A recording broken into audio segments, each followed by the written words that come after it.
നമസ്കാരം.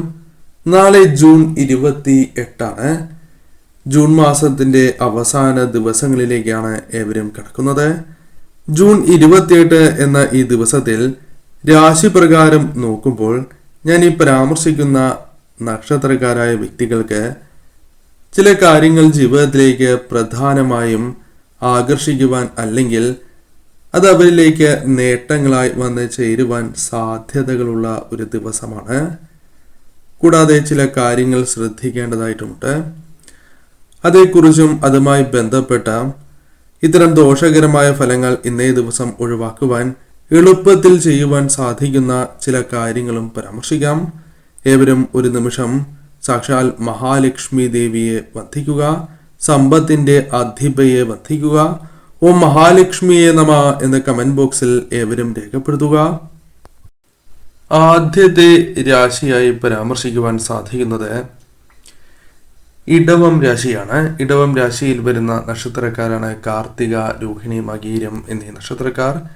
ഇടവം രാശിക്കാരെ സംബന്ധിച്ചിടത്തോളം ഇന്നേ ദിവസം ഏറ്റവും മികച്ച ഒരു ദിവസമാണ് എന്ന് പരാമർശിക്കുവാൻ സാധിക്കുന്നതല്ല. ചില കാര്യങ്ങൾ പ്രതികൂലമായി വന്നു എന്ന് വരാം. അതിൽ പ്രധാനപ്പെട്ടതായ ഒരു കാര്യം ആശയക്കുഴപ്പമാണ്. നിങ്ങൾക്ക് ആ കാര്യം അനുകൂലമാകാം, എന്നിരുന്നാലും അത് ചെയ്യണോ വേണ്ടയോ ഇത്തരത്തിലൊരു ആശയക്കുഴപ്പം വന്നു ചേരാം. എന്നാൽ ഈശ്വരാധീനം ഉള്ളതിനാൽ തന്നെ അത്തരം കാര്യങ്ങളിലേക്ക് കടക്കുവാൻ സാധിക്കും. എങ്കിലും ചില ആശയക്കുഴപ്പങ്ങൾ നിങ്ങൾക്ക് എതിരായി തീർന്നു എന്ന് വരാം. ചില കാര്യങ്ങൾ പ്രവർത്തിക്കാതിരിക്കാം. അതിനാൽ അല്പം കൂടി സമയമെടുത്ത് ചിന്തിച്ച് ചെയ്യണം. പ്രയത്നങ്ങൾ ഫലം കാണുന്നതായ ദിവസം കൂടിയാണ് ഇന്ന്. സന്താനങ്ങളുമായി ബന്ധപ്പെട്ടും അനുകൂലമായ കാര്യങ്ങൾ, സന്തോഷകരമായ നിമിഷങ്ങൾ വന്നു ചേരാം. ചില ഉത്കണ്ഠകൾ മനസ്സിലുണ്ട്, അതുമായി ബന്ധപ്പെട്ട് തന്നെ പ്രവർത്തിക്കേണ്ടതായി വരാം.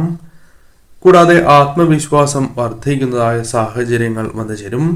ജോലി സ്ഥലത്ത് കർമ്മനിരതത്വം കൈവരിക്കുവാൻ സാധിക്കും. കൂടാതെ ഈ സമയം ആസന്നമായ ഭാവിയെക്കുറിച്ചുള്ള രൂപരേഖ മനസ്സിൽ കൊണ്ടുവരുവാൻ സാധിക്കും. ചില കാര്യങ്ങളിൽ സൂക്ഷ്മ വിശകലനം ചെയ്യുവാനും ചില കാര്യങ്ങൾ തിരുത്തേണ്ടതായിട്ടുണ്ട്. അത് തിരുത്തി മുന്നേറണം എന്ന സാഹചര്യം വന്നു ചേരുകയും അത് നിങ്ങൾക്ക് അനുകൂലമായി തീരുകയും ചെയ്യാം. അത്തരം ചില അനുകൂലമായ കാര്യങ്ങൾ സംഭവിക്കാം. ആരോഗ്യകാര്യങ്ങളിൽ അല്പമൊന്ന് ശ്രദ്ധ പുലർത്തേണ്ടതായിട്ടുണ്ട്. ധനാഗമം സുഗമമാകാവുന്നതാണ്. കുടുംബ സൗഖ്യം അല്ലെങ്കിൽ അതിന് വേണ്ടതായ കാര്യങ്ങൾ ചെയ്യുവാൻ സാധിക്കും. ഇഷ്ടജനങ്ങളുമായി സല്ലപിക്കാനുള്ള അവസരങ്ങൾ വന്നു ചേരാം. കർമ്മരംഗത്ത് കാര്യമായ തടസ്സങ്ങൾ ഉണ്ടാകണം എന്നില്ല. ആത്മവിശ്വാസത്തോടെ തന്നെ മുന്നോട്ട് പോകുവാൻ സാധിക്കും. ചില ഉത്കണ്ഠകൾ ഉണ്ടാകാനുള്ള സാധ്യതകളുണ്ട്. അത്തരം കാര്യങ്ങൾ ആലോചനയിലൂടെ തരണം ചെയ്യാൻ നിങ്ങൾക്ക് സാധിക്കും. അതായത് കൃത്യമായി തന്നെ ചിന്തിച്ച് അത്തരം കാര്യങ്ങൾ ഒഴിവാക്കുവാൻ സാധിക്കും. കൂടാതെ തൊഴിലിടത്തിൽ സമാധാനം വന്നു ചേരാം. ചില ചുമതലകൾ ലഭിക്കാനുള്ള സാധ്യതകളുണ്ട്. കൃത്യനിഷ്ഠ പല കാര്യങ്ങളിലും പുലർത്തുവാൻ സാധിക്കുകയോ അതുമായി ബന്ധപ്പെട്ട് ചില പ്രശംസ നേടിയെടുക്കുവാൻ സാധിക്കുകയോ ചെയ്യാം.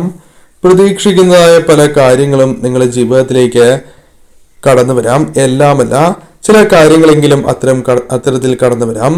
ചില കാര്യങ്ങളിൽ കാത്തിരിപ്പ് തുടരേണ്ടതായും വന്നു ചേരാം. ആദായം ഉയരുന്നതിനുള്ള സാഹചര്യങ്ങൾ വന്നു ചേരാം. വിദേശവുമായി ബന്ധപ്പെട്ട് ഉണ്ടായിരുന്നതായ ചില ആശങ്കകൾക്ക് ചില അനുകൂലമായ സൂചനകൾ ലഭിച്ചു എന്ന് വരാം. ഇന്നേ ദിവസം ഏതൊരു കാര്യം ചെയ്യുമ്പോഴും ആത്മവിശ്വാസം പുലർത്തേണ്ടതായിട്ടുണ്ട്. അതല്ല എങ്കിൽ നഷ്ടങ്ങൾ സംഭവിക്കാം. ചിന്തിച്ച് മാത്രം തീരുമാനങ്ങൾ കൈക്കൊള്ളുക. ഇന്നേ ദിവസം നവഗ്രഹ ക്ഷേത്രത്തിൽ ദർശനം നടത്തുന്നതും തന്നാൽ കഴിയുന്ന വഴിപാട് നടത്തി മുന്നോട്ട് പോകുവാൻ പ്രത്യേകം ശ്രദ്ധിക്കുക. സാധിക്കുന്നില്ല എങ്കിൽ തലയ്ക്കൊഴിഞ്ഞ് ഒരു നാണയമെങ്കിലും സമർപ്പിക്കുക. കർക്കിടകം രാശി. കർക്കിടകം രാശിയിൽ വരുന്ന നക്ഷത്രക്കാരാണ് പുണർദം, പൂയം, ആയില്യം എന്നീ നാളുകാർ. ഇന്നേ ദിവസം ആത്മവിശ്വാസം അല്പം ഉയരുന്നതായ ദിവസമാണ്. ആലോചനകൾ, ചിന്തകൾ സാക്ഷാത്കരിക്കുവാൻ ഒരു പരിധിവരെ സാധിക്കുന്ന ദിവസമാണ്. ചില കാര്യങ്ങളിൽ സമ്മർദ്ദം ഉയരുവാനുള്ള സാധ്യതകളുണ്ട്. ചില മിഥ്യാധാരണകൾ മനസ്സിലേക്ക് കടന്നു വരാം. അതെല്ലാം തരണം ചെയ്യുവാൻ സാധിക്കും. ആത്മസംയമനം അനിവാര്യമായ ഒരു ദിവസമായിരിക്കും. പല കാര്യങ്ങളിലും പ്രശംസ നേടിയെടുക്കുവാൻ സാധിക്കും. കൃത്യനിർവഹണം, പ്രശംസ നേടിയെടുക്കുവാൻ സാധിക്കുമെന്നതായിരിക്കും. ബഹുകാര്യങ്ങളിൽ ശ്രദ്ധ കേന്ദ്രീകരിക്കുവാനും കാര്യങ്ങൾ അനുകൂലമാക്കി തീർക്കുവാനും സാധിക്കും. പ്രണയികൾക്ക് അനുകൂലമായ സമയമാണ്. കലാപരമായ കാര്യങ്ങൾ അനുകൂലമായി തീർന്നു എന്ന് വരാം. ആഗ്രഹിക്കുന്നതായ ചില കാര്യങ്ങൾ സ്വന്തമാക്കുവാൻ സാധിക്കുന്ന സാഹചര്യങ്ങൾ വന്നു ചേരും. മാനസിക സംഘർഷങ്ങൾ തരണം ചെയ്ത് മുന്നോട്ട് പോകുവാൻ സാധിക്കും. ചില സമാധാനക്കേടുകൾ വന്നു ചേർന്നാൽ പോലും അത് തരണം ചെയ്യാൻ സാധിക്കും. മറ്റുള്ളവരുടെ പിന്തുണ നേടിയെടുക്കുവാൻ സാധിക്കും. ചില പാരിതോഷികങ്ങൾ നിങ്ങൾക്ക് ലഭിച്ചു എന്ന് വരാം. അപ്രതീക്ഷിതമായ സഹായം കൈവരിക്കുവാൻ സാധിക്കും. പല പരിശ്രമങ്ങളും ഫലം കാണുന്നതായ സാഹചര്യങ്ങൾ വന്നു ചേരും. ബന്ധുക്കൾ തമ്മിലുള്ള കലഹങ്ങൾ അത് വിജയകരമായി തന്നെ ഒഴിവാക്കുവാൻ നിങ്ങൾക്ക് സാധിക്കും. ആ പ്രശ്നങ്ങൾ ഒഴിവാക്കി ബന്ധം കൂടുതൽ ദൃഢമാക്കുവാൻ സാധിക്കും. അത്തരം കാര്യങ്ങൾ അനുകൂലമായി തീരാം. ഭംഗിയായി തന്നെ പല കാര്യങ്ങളും നിർവഹിക്കുവാൻ സാധിക്കും. അനുമോദനങ്ങൾ ലഭിക്കാനുള്ള സാധ്യതകളുണ്ട്. പല വ്യക്തികളിൽ നിന്നും സഹകരണം ലഭിക്കാം. എതിർപ്പുകളിൽ മൗനത്താൽ നിരാകരിക്കുവാൻ സാധിക്കും. ഇന്നേ ദിവസം ന്യായമായ ലാഭം പല കാര്യങ്ങളിൽ നിന്നും നേടിയെടുക്കുവാൻ സാധിച്ചു എന്ന് വരാം. ചർച്ചകളിൽ പല കാര്യങ്ങളിലും പുരോഗതി കൈവരിക്കാൻ സാധിച്ചു എന്ന് വരാം. ധനസഹായം ലഭിക്കാം. ഉപരിവിദ്യാഭ്യാസവുമായി ബന്ധപ്പെട്ടും അനുകൂലമായ കാര്യങ്ങൾ വന്ന് ചേരാവുന്ന ഒരു ദിവസമാണ്. പൊതുവിൽ ഇന്നേ ദിവസം നിങ്ങൾക്ക് അനുകൂലം തന്നെയാണ്. ഇന്നേ ദിവസം നവഗ്രഹ ക്ഷേത്രത്തിൽ ദർശനം നടത്തുക. അതിരാവിലെ വിളക്ക് തെളിയിച്ച് ഇഷ്ടദേവതാ മന്ത്രങ്ങൾ ജപിക്കുന്നത് കൂടുതൽ ഉത്തമമായി തീരും. നവഗ്രഹ ക്ഷേത്രത്തിൽ ദർശനം നടത്തി തന്നാൽ കഴിയുന്ന വഴിപാട് നടത്തുക. സാധിക്കുന്നില്ല എങ്കിൽ 1 രൂപ തലയ്ക്കുഴിഞ്ഞ് നാണയം ഭണ്ഡാരത്തിൽ സമർപ്പിക്കുവാൻ പ്രത്യേകം ഓർക്കുക. ചിങ്ങം രാശി. ചിങ്ങം രാശിയിൽ വരുന്ന നക്ഷത്രക്കാരാണ് മകം, പൂരം, ഉത്രം. ഇന്നേ ദിവസം ഇവർക്ക് അനുകൂലമാണ് കാര്യങ്ങൾ. ആത്മവിശ്വാസം വർദ്ധിക്കാം. ലഘു പ്രയത്നത്താൽ ചില വലിയ കാര്യങ്ങളോ ചെറിയ കാര്യങ്ങളാണ് എങ്കിലും നേടുവാൻ സാധിക്കും. അധികാരികളുമായി ബന്ധപ്പെട്ട് അനുകൂലമായ കാര്യങ്ങൾ വന്നു ചേർന്നു എന്ന് വരാം. കൂടാതെ ഇന്നേ ദിവസം പ്രധാനമായും ന്യായമായ ആവശ്യങ്ങൾക്കുള്ള ധനപരമായ കാര്യങ്ങൾ അനുകൂലമായി തീരാം. അത് സഹായമായി ലഭിക്കാം. അല്ലെങ്കിൽ താൽക്കാലികമായി നിങ്ങൾക്ക് അത് മറ്റു സ്ഥലങ്ങളിൽ നിന്നും സ്വരൂപിക്കുവാൻ സാധിച്ചു എന്ന് വരാം. സംഘടനകളിൽ പ്രവർത്തിക്കുന്നവർക്ക് ചില എതിർപ്പുകൾ നേരിടേണ്ടതായി വരും. എങ്കിലും അത് തരണം ചെയ്യാൻ സാധിക്കുന്നു എന്നത് ശുഭകരമായ ഒരു കാര്യമായി മാറും. കടബാധ്യതകൾ ഭാഗികമായാണ് എങ്കിലും പരിഹരിക്കുവാൻ സാധിക്കും.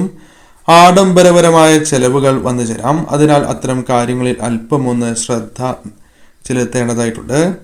ഔദ്യോഗികമായ ജോലിഭാരം അല്പമൊന്ന് വർദ്ധിച്ചു എന്ന് വരാം. വാഗ്ദാന ലംഘനങ്ങൾ മൂലം പരിഹാസം ഏറ്റുവാങ്ങേണ്ടതായി വരാം. അതിനാൽ അത്തരം കാര്യങ്ങളിൽ അല്പമൊന്ന് ശ്രദ്ധ പുലർത്തേണ്ടതായിട്ടുണ്ട്. കുടുംബകാര്യങ്ങളിൽ അനുകൂലമായ ഫലങ്ങൾ വന്നു ചേരാം. ശ്രദ്ധ നിങ്ങൾക്ക് ചെലുത്തുവാൻ സാധിക്കും. സമാധാന ശ്രമങ്ങൾ അത് ജീവിത പങ്കാളിയുമായി ബന്ധപ്പെട്ട തർക്കങ്ങളാണ് എങ്കിൽ അത് വിജയം കാണും എന്നുള്ളതാണ്. കൂടാതെ കടബാധ്യതകളുമായി ബന്ധപ്പെട്ട് തെല്ലൊരു ആശ്വാസം ലഭിച്ചു എന്ന് വരാം. ആരോഗ്യപരമായ കാര്യങ്ങൾ അല്പമൊന്ന് അനുകൂലമായി തീരാം. കൂടാതെ ഭൗതികമായ നേട്ടങ്ങൾക്ക് വഴി തുറക്കുന്നതായ സമയമാണ്. കലാപ്രവർത്തകർക്ക് മികച്ചതായ അവസരങ്ങൾ സിദ്ധിച്ചു എന്ന് വരാം. ന്യായമായ പല ആവശ്യങ്ങളും നടന്ന് കിട്ടുന്നതായ ഒരു ദിവസം. അംഗീകാരങ്ങൾ പല കാര്യങ്ങളുമായി ബന്ധപ്പെട്ട് ലഭിക്കുന്നതായ ഒരു ദിവസം. ഉന്നത വിദ്യാഭ്യാസവുമായി ബന്ധപ്പെട്ട് ആഗ്രഹിച്ച സ്ഥാപനത്തിലോ അല്ലെങ്കിൽ അത്തരത്തിലുള്ള കാര്യങ്ങൾ അനുകൂലമായി തീരുന്ന ഒരു ദിവസമായി തന്നെ തീരാം. അതിനാൽ ശ്രദ്ധാപൂർവം തന്നെ മുന്നോട്ട് പോകണം. ഇന്നേ ദിവസം അശ്രദ്ധ മൂലം ചില വിരോധത്തിന് ചില തർക്കങ്ങൾക്ക് ഇടവരാം. അതിനാൽ അത്തരം കാര്യങ്ങൾ ഒഴിവാക്കേണ്ടതായിട്ടുണ്ട്. കുടുംബ സൗഖ്യം വന്നു ചേരുന്ന ദിവസമാണ്. ലഘു യാത്രകൾ കൊണ്ട് കാര്യസിദ്ധി കൈവരിക്കുവാൻ സാധിക്കുന്ന ഒരു ദിവസം. പൊതുവിൽ ഇന്നേ ദിവസം നിങ്ങൾക്ക് അനുകൂലമാണ്. അടുത്തുള്ള നവഗ്രഹ ക്ഷേത്രത്തിൽ ഇന്നേ ദിവസം ദർശനം നടത്തുന്നതും തലയ്ക്കുഴിഞ്ഞ് 1 രൂപ നാണയം സമർപ്പിച്ച് പ്രാർത്ഥിക്കുന്നതും കാര്യങ്ങൾ കൂടുതൽ അനുകൂലമാക്കി തീർക്കും. കൂടാതെ ഇന്നേ ദിവസം അതിരാവിലെ വിളക്ക് തെളിയിച്ച് ഇഷ്ടദേവത മന്ത്രങ്ങൾ കൂടി ജപിച്ച് മുന്നോട്ട് പോവുക. ദേവീക്ഷേത്രത്തിൽ നിന്നോ അല്ലെങ്കിൽ ശിവക്ഷേത്രത്തിൽ നിന്നും പൂജിച്ച ഭസ്മമാണ് എങ്കിലും അഥവാ ശിവക്ഷേത്രത്തിൽ നിന്നും കൊണ്ടുവന്ന ഭസ്മമോ അണിഞ്ഞ് പുറത്തേക്ക് പോകുന്നത് കൂടുതൽ ശുഭകരമായി തീരും. അല്ലെങ്കിൽ ദേവീക്ഷേത്രത്തിലെ കുങ്കുമമാണ് എങ്കിലും അണിഞ്ഞ് പുറത്തേക്ക് പോകുന്നത് കാര്യങ്ങൾ കൂടുതൽ അനുകൂലമാക്കി തീർക്കും.